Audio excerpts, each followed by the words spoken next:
There's one Friday a year that's just a bit different around here. One that includes a whole lot of blue and a whole lot of red and a whole lot of smack talk. Whether you like it or not, it's the talk of the town. Baylor and McCallie, arguably the state's best rivalry, will write another chapter this evening, and our girl wouldn't miss it for the world. Sports reporter Samantha Caseno joins us live from the McCallie School after a long, cruel summer. Samantha, these two ready to fill in the blank space on who will win this next game. See, there you go. You know, people were saying the Super Bowl happened last week when Taylor Swift went to Kansas City to see Travis Kelce and the Chiefs. But everyone knows this is the real Super Bowl around here. Baylor and McCallie are not only the two best teams in their classification or their region, they're the two best teams in the state, period. They're going to give us their best shot, try to beat us. They don't really like us. We don't really like them. That is an understatement. Losing to us, they didn't really like it.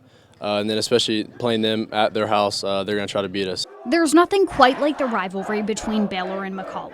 Whether it's the near 120 years of history or the talent and trophies that both teams have produced, the annual matchup has become a local phenomenon.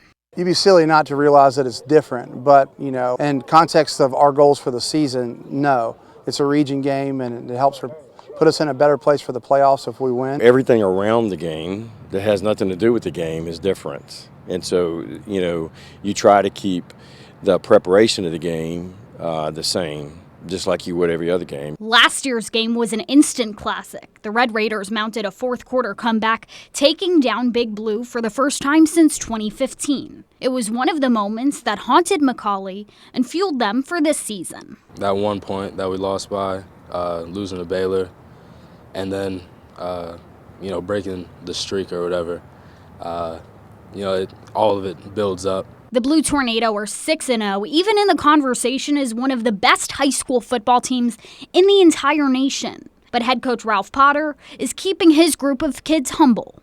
Every time you go out to compete, what you've done in the past, what people say about you mean absolutely nothing. It's only what you can do on the field that particular night. Baylor, the defending state champions, already suffered one loss this season, and they don't plan on falling again, especially not to their biggest rival. We've got to make sure that we can step on their throats a little bit earlier.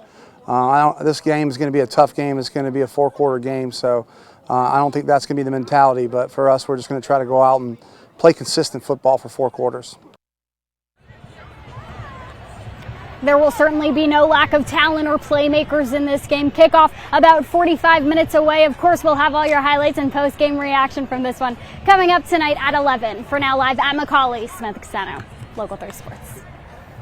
That crowd filing in. I'm sure they're all over the hill tailgating. I've been there a time or two. It's a great time. And the highlights from that game, just simply going to be must-see, right? Just like the rest of these highlights we'll have for you on our Friday Night Football show. Week 7 already, too, man. Come on, slow down. Let's get into it. The Battle for Oak Mountain, a region game now taking place at Ottawa between the Owls and East Hamilton.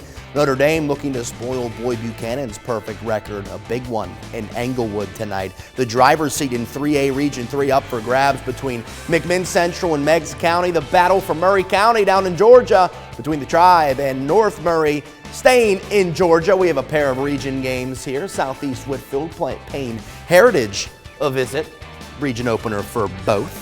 Ridgeland and LFO in 3A Region 6 action. Another great rivalry game turned region play. Saudi Daisy visiting Red Bank. And up on the mountain, we got East Ridge takes on Signal Mountain in league play. A Week 7 show you won't want to miss. We'll have these highlights, scores, cheerleaders, fans, bands, you name it, tonight at 11. It's going to be a fun one. Always something a little different in the air for that Baylor-McCallie game. But yeah, it's just getting that way. It's our last September show. Region implications, playoff implications coming on in. Every game matters now.